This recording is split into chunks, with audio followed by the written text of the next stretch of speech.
శ్రీగురుభ్యో నమః. శ్రీకృష్ణాయ పరమాత్మనే నమః. భగవద్గీత మోక్ష సన్యాస యోగంలో ఈరోజు మనం 54, 55 శ్లోకాలను తెలుసుకుందాము.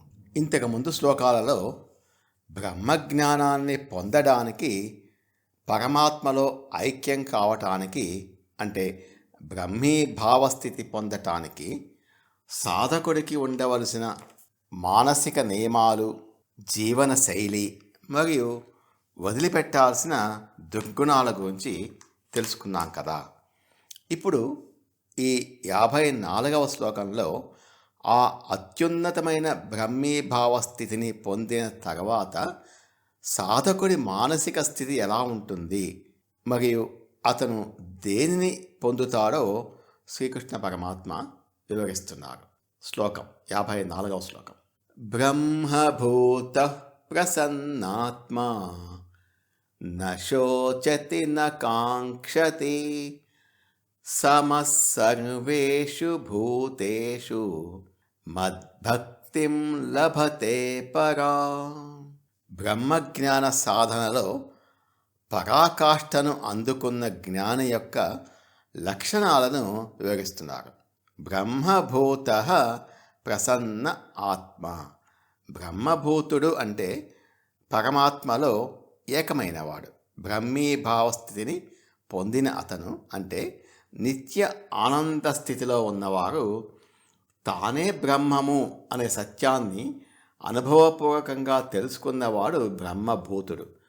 ఎప్పుడైతే అహంకారము, కోరికలు పూర్తిగా నశిస్తాయో అప్పుడు మనస్సులో ఎప్పుడు నిలిచి ఉండే పరమ ప్రశాంతత, అపారమైన ఆనందము కలుగుతుంది. అదే ప్రసన్నాత్మా స్థితి.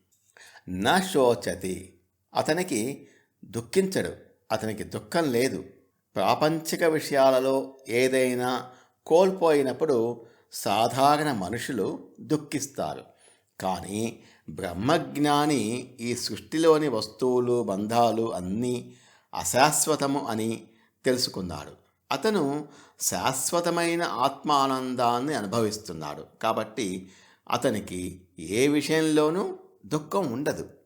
న కాంక్షతి. దేన్ని ఆశించడు. అతనికి కోరికలు లేవు. మనస్సులోని లోటును పూడ్చుకోవటానికి మనిషి కొత్త విషయాలను కోరుకుంటాడు. బ్రహ్మజ్ఞాని పరమాత్మతో ఏకమయ్యాడు. అతనికి ఏ లోటు లేదు. అతను సంపూర్ణుడు. కాబట్టి అతనికి కొత్తగా కోరుకోవటానికి ఏమీ లేదు. సమస్సర్వేషు భూతేషు. సమస్త ప్రాణులయందు సమబుద్ధి కలవాడు అంటే సమదృష్టి ఉన్నవాడు. అతనికి అంతటా పరమాత్మయే కనిపిస్తాడు. చీమలో, ఏనుగులో, పండితుడిలో, చండాలుడిలో అందరిలోనూ ఉన్న ఆత్మ ఒక్కటే అని అతను గ్రహిస్తాడు. కాబట్టి అందరినీ సమభావంతో చూస్తాడు. ఎవరి మీద రాగము కానీ ద్వేషము కానీ ఉండదు. మత్ భక్తిం లభతే పరాం. నాయందు భక్తిని, అత్యున్నతమైన పరాభక్తిని పొందుతాడు. ఇది ఈ శ్లోకంలోని అత్యంత ముఖ్యమైన విషయం. బ్రహ్మజ్ఞానాన్ని పొందడం అనేది ప్రయాణానికి ముగింపు కాదు. బ్రహ్మభూత స్థితికి చేరుకున్న తర్వాతనే భగవంతుని పట్ల సంపూర్ణమైన అత్యున్నతమైన పరాభక్తి, సుప్రీం డివోషన్ కలుగుతుంది. అప్పటి వరకు చేసే భక్తి అజ్ఞానంతోనో ఏదో కోరికతోనో ఉండవచ్చు. కానీ ఈ స్థితిలోని భక్తి జ్ఞానంతో కూడిన సంపూర్ణ శరణాగతి. అహంకారాన్ని, కోరికలను జయించి పరమాత్మతో ఏకమైన జ్ఞాని నిత్య ఆనందంలో మునిగిపోతాడు. అతనికి కోరికలు కానీ దుఃఖాలు కానీ ఉండవు. అందరినీ సమబుద్ధితో చూస్తాడు. అటువంటి స్థితిలోనే భగవంతుని పట్ల అత్యున్నతమైన నిష్కల్మషమైన పరాభక్తి కలుగుతుంది అంటున్నారు శ్రీకృష్ణ పరమాత్మ. బ్రహ్మభూత ప్రసన్నాత్మా న శోచతి న కాంక్షతి సమः సర్వేషు భూతేషు మద్భక్తిం లభతే పరాం. బ్రహ్మీభావ స్థితిని పొందినవాడు ప్రసన్నమైన మనస్సు కలిగి దేనికి దుఃఖించడు, దేనిని ఆశించడు. సమస్త ప్రాణులయందు సమబుద్ధి కలిగి నాయందు అత్యున్నతమైన పరాభక్తిని పొందుతాడు అని అంటున్నారు శ్రీకృష్ణ పరమాత్మ. 55వ శ్లోకం. ఈ 55వ శ్లోకంలో ఆ పరాభక్తి ద్వారా ఆ యోగి ఆ భక్తి యొక్క అంతిమ ఫలితం ఏమిటి, ఏం పొందుతారో వివరిస్తున్నారు. 55వ శ్లోకం. భక్త్యా మామభిజానాతి యావాన్యశ్చాస్మి తత్వతః తతో మాం తత్వతో జ్ఞాత్వా విశతే తదనంతరం. భక్త్యా మాం అభిజానాతి. ఆ అత్యున్నతమైన పరాభక్తి ద్వారా మాత్రమే నన్ను పూర్తిగా తెలుసుకుంటాడు. యావాన్ బ్రహ్మజ్ఞానాన్ని పొందినప్పటికీ ఆ పరమాత్మను సంపూర్ణంగా అర్థం చేసుకోవాలంటే చివరికి భక్తి మాత్రమే శరణ్యము అని భగవానుడు ఇక్కడ స్పష్టం చేస్తున్నాడు. కోరికలు లేని, ఆశలు లేని, స్వార్థం లేని నిష్కల్మషమైన ప్రేమనే పరాభక్తి, భగవంతుడిని తెలుసుకునే ఏకైక మార్గము. భక్తి లేని జ్ఞానము అసంపూర్ణం. యావాన్ యహ చ అస్మి తత్వతః. నేను ఎంతటి మహిమ కలవాడనో, నా వ్యాపకత్వం ఏమిటో, మరియు నేను వాస్తవానికి ఎవరినో, నా అసలు స్వరూపం ఏమిటో యథార్థముగా తత్వపరంగా తెలుసుకుంటాడు.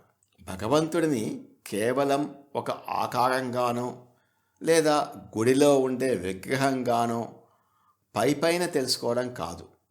ఆయన అనంతమైన వాడని, సర్వాంతర్యామి అని, ఈ సృష్టి అంతా ఆయనే అని, తనలో మరియు సర్వ ప్రాణులలో ఉన్న చైతన్యం ఆయనే అని అనుభవపూర్వకంగా తెలుసుకోవడమే తత్వతః తెలుసుకోవటం. తతః మాం తత్వతో జ్ఞాత్వా. ఆ తర్వాత నన్ను యథార్థంగా తెలుసుకొని విశదే తదనంతరం. ఆ వెంటనే నాలో ప్రవేశిస్తాడు, నాలో లీనమవుతాడు. ఇది ఆధ్యాత్మిక ప్రయాణానికి ముగింపు. నదులన్నీ వేరువేరుగా ప్రవహించి చివరికి వెళ్ళి సముద్రంలో ఎలాగైతే కలిసిపోయి తమ ఉనికిని కోల్పోతాయో, అలాగే భక్తితో పరమాత్మను పూర్తిగా తెలుసుకున్నటువంటి ఆ యోగి ఆ భగవంతునిలో లీనమైపోతాడు. భక్తుడికి భగవంతుడికి మధ్య ఉన్న గీత చిరిగిపోతుంది. అతనికి మళ్ళీ జన్మ అంటూ ఉండదు. ఇదే మోక్షం లేదా ముక్తి. కర్మయోగం ద్వారా మనస్సు శుద్ధి అవుతుంది. శుద్ధమైన మనస్సు ద్వారా బ్రహ్మజ్ఞానం వస్తుంది. ఆ బ్రహ్మజ్ఞాన స్థితిలో అత్యున్నతమైన పరాభక్తి పుడుతుంది. ఆ భక్తి ద్వారా మాత్రమే సాధకుడు పరమాత్మను యథార్థంగా తెలుసుకుంటాడు. తెలుసుకున్న వెంటనే ఆ పరమాత్మలోనే ఏకమైపోతాడు. ఇక్కడితో జీవుడి ప్రయాణం పూర్తి అవుతుంది. భక్త్యా మామభిజానాతి యావాన్యశ్చాస్మి తత్వతః తతో మాం తత్వతో జ్ఞాత్వా విశతే తదనంతరం. ఆ అత్యున్నతమైన భక్తి ద్వారా మాత్రమే ఒక సాధకుడు నా నిజమైన తత్వాన్ని, అనగా నేను ఎంతటి వాడనో, వాస్తవానికి ఎవరినో యథార్థంగా తెలుసుకోగలడు. ఆ విధంగా నన్ను తత్వపరంగా తెలుసుకున్న వెంటనే అతడు నాలో ప్రవేశిస్తాడు అంటున్నారు శ్రీకృష్ణ పరమాత్మ. ఓం తత్సత్. నమో భగవతే వాసుదేవాయ. ఏతత్ఫలం శ్రీకృష్ణార్పణమస్తు. స్వస్తి.